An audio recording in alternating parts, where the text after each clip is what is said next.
आज हम पढ़ेंगे धारामापी का एमीटर में रूपांतरण। जैसे हम जानते हैं कि हम इससे पहले इसमें पढ़ा है हमने कि धारामापी दो प्रकार के होते हैं। एक तो हो गया कीलकित कुंडली और एक होता है निलंबित कुंडली। तो हम कीलकित कुंडली का ही अधिकतर प्रयोग करते हैं और उस धारामापी का हम एमीटर और वोल्टमीटर में रूपांतरण करके परिपथ में विद्युत धारा और विभव का मापन करते हैं। तो सबसे पहले हम पढ़ेंगे कि धारामापी को एमीटर में किस प्रकार से रूपांतरित कर सकते हैं। एमीटर जैसा हम जानते हैं एक ऐसा यंत्र है जो किसी भी परिपथ में बहने वाली धारा की प्रबलता को नापता है और उसके लिए उसे हमेशा श्रेणी क्रम में लगाया जाता है, जिससे अधिकतम धारा जो है, जो सारी धारा है उसमें से होकर जाएगी और वह विक्षेप जो हमारे पास पहले है कि विक्षेप वाले जो अनुक्रमानुपाती होता है, इसके आधार पर उस धारा की प्रबलता को नापेंगे। मतलब मूलतः ये क्या है, धारामापी। और रूपांतरित किस में किया जाता है, एमीटर में। आप देखिए कि जब एमीटर हमने श्रेणी क्रम में लगाया, उसका अपना भी प्रतिरोध होता है। इसके कारण परिपथ का कुल प्रतिरोध बढ़ जाता है, जिसके कारण धारा को वह शुद्धता से नहीं नाप सकता है। तो हम उसको पहले कैलकुलेट करेंगे कि वो जो हमारा एमीटर है उसका जो प्रतिरोध आर भी है वो कितना होना चाहिए। तो देखिए, जब हमने एमीटर माना नहीं लगा रखा है और धारा हमारे पास आई है, तो प्रश्न हम ये करेंगे कि आई बराबर क्या हो जाएगा, सूत्रानुसार R1 R2। ई क्या है, ई इसका है, ये आ जाएगा जब सामान्य प्रक्रम में हमारे पास एमीटर परिपथ में नहीं है। अब यदि एमीटर हमने क्या कर दिया, जो एमीटर है परिपथ में हो, तब क्या हो जाएगा, आई डैश बराबर हो जाएगा ई R1 R2। अब क्या हो जाएगा, इसका जो हमारे पास ये आर ए है, श्रेणी क्रम में है तो डायरेक्ट जुड़ेगा आर ए। अब जो आई डैश है उसके साथ एक प्रतिरोध और जुड़ जाएगा, इसलिए ये आई डैश हो जाएगा। त्रुटि कितनी हुई, जो हमारी त्रुटि है वो हम ज्ञात करेंगे कि त्रुटि हमारी हो गई आई और ये आई डैश। आई का मान रखेंगे R1 R2, ई का मान रखा R1 R2 प्लस RA। यदि हम इसको यहाँ ले जाते हैं तो ई R1 R2 RA, यहाँ पे हो जाएगा ई R1 R2 और बाई में आएगा हमारे R1 R2 और यहाँ पे आ जाएगा R1 R2 RE।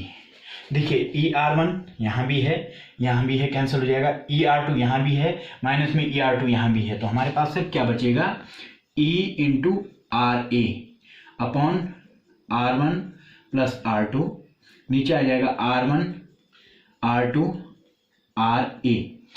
तो जो हमारे पास त्रुटि आ रही है वो कितनी आ रही है, ई RA upon R1 plus R2 और दूसरा R1 plus R2 plus RA। अब ये त्रुटि न्यूनतम कब होगी, शून्य त्रुटि कब होगी, जब त्रुटि न्यूनतम होगी। इसका मतलब RA का मान क्या होना चाहिए, न्यूनतम, और सबसे न्यूनतम क्या हो सकता है, शून्य। इसका मतलब है कि RA किसके नजदीक होना चाहिए, शून्य के नजदीक। तो आदर्श जो एमीटर होगा उसका प्रतिरोध शून्य होगा। तो हम लिख भी सकते हैं आदर्श एमीटर का जो हमारा प्रतिरोध क्या होना चाहिए, शून्य। ये आदर्श के लिए है और सामान्य प्रक्रम में हम कहेंगे कि एमीटर का प्रतिरोध शून्य होना चाहिए, उसके नजदीक होना चाहिए। अब हमने ये जान लिया है कि एमीटर का प्रतिरोध क्या होना चाहिए, शून्य के नजदीक या न्यूनतम होना चाहिए।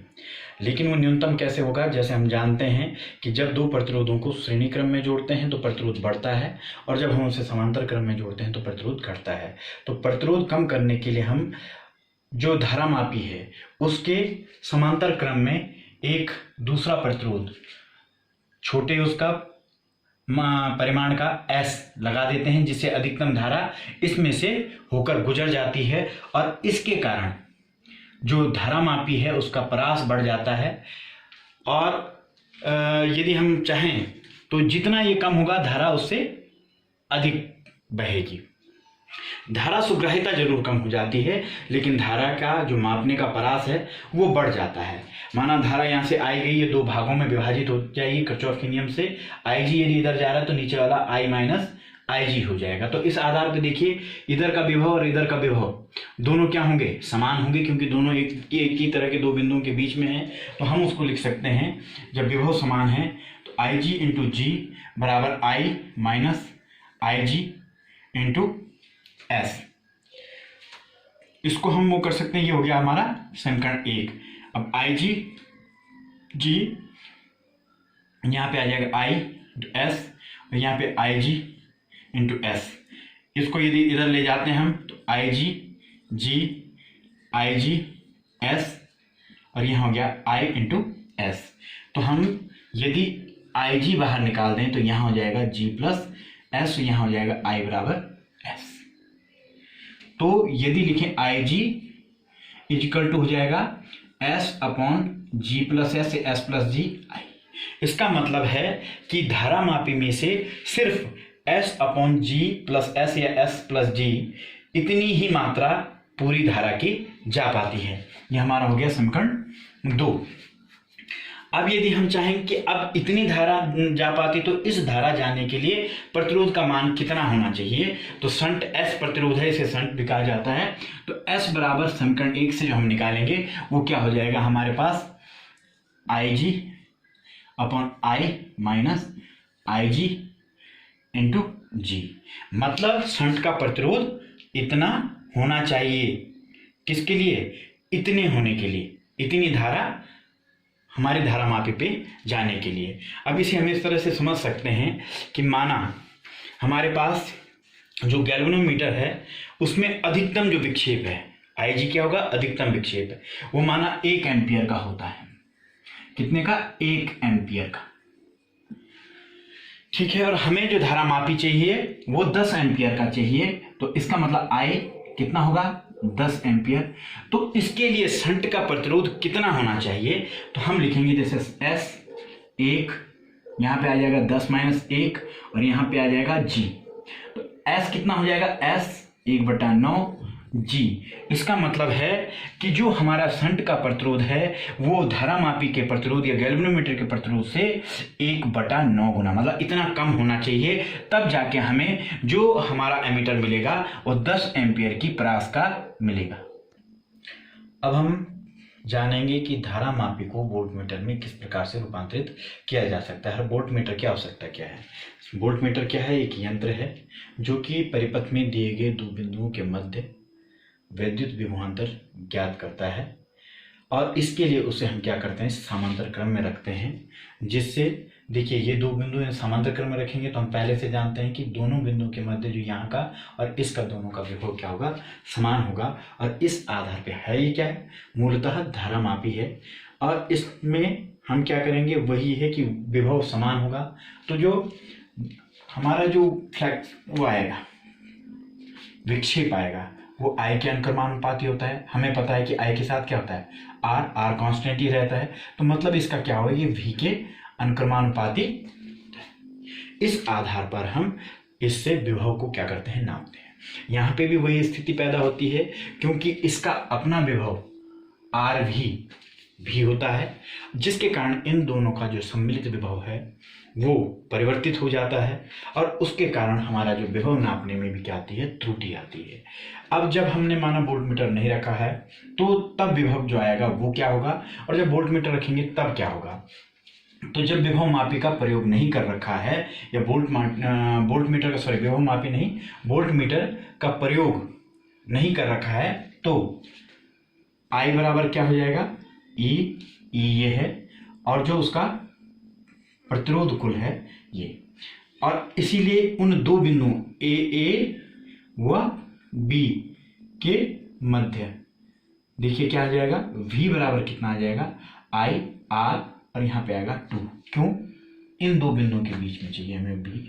तो यहाँ पे आई हमारे पास e है, r1 प्लस r2, यहाँ पे आ जाएगा r2, ये v हो गया हमारे पास। ये एक तरह से एक समीकरण हो गया। अब जब वोल्टमीटर लगा दिया,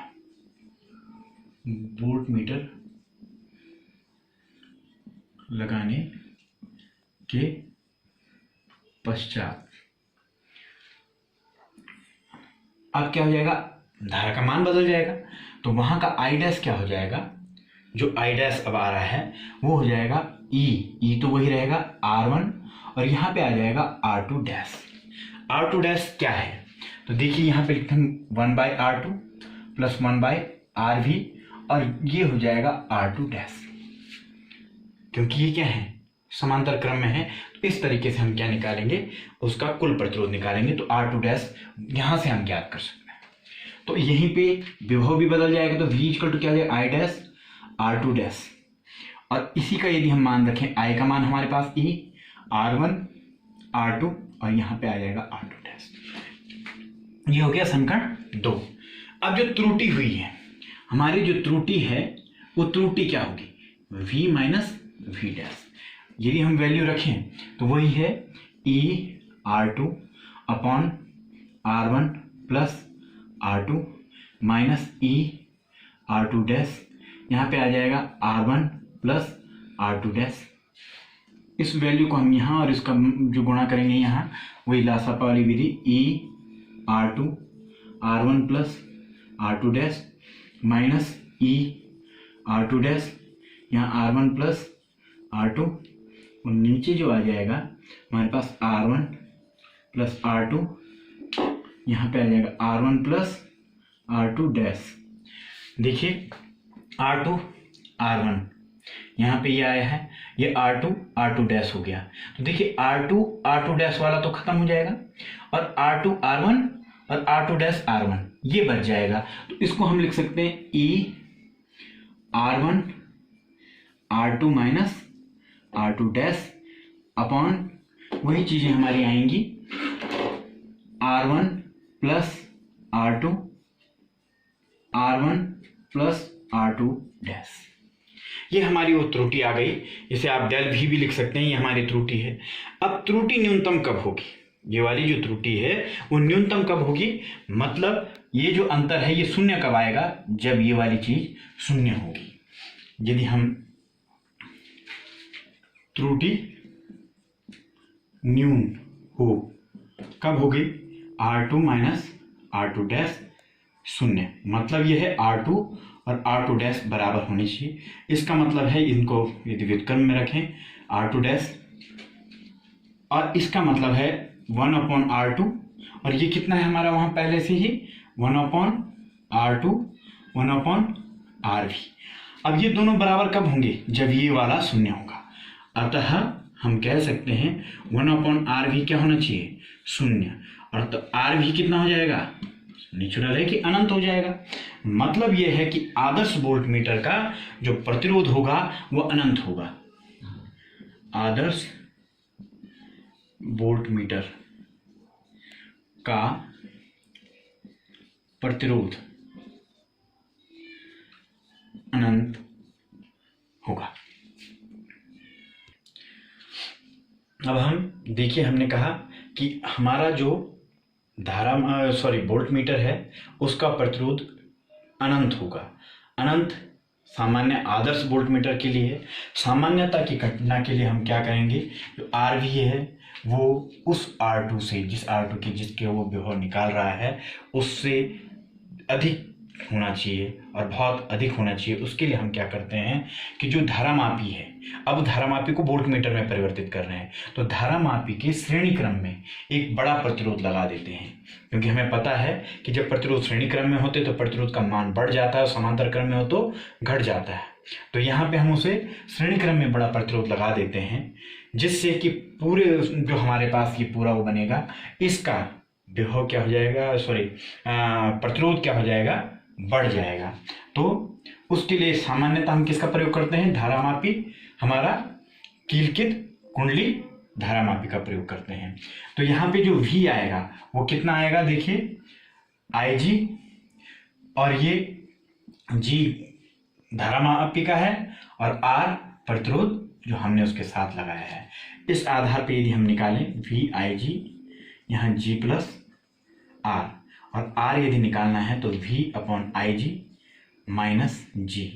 तो ये जो प्रतिरोध है ये वो प्रतिरोध होगा जिसके द्वारा हम दिए गए परास का वोल्ट मीटर बना सकते हैं। इसका मतलब ये है कि जब Ig उसमें से बहता है तो जो गैल्वेनोमीटर है, जो धारा मापी है, उसका अधिकतम विक्षेप होता है और अतः वो अधिकतम V वोल्ट के वोल्ट मीटर की तरह प्रयुक्त किया जा सकता है।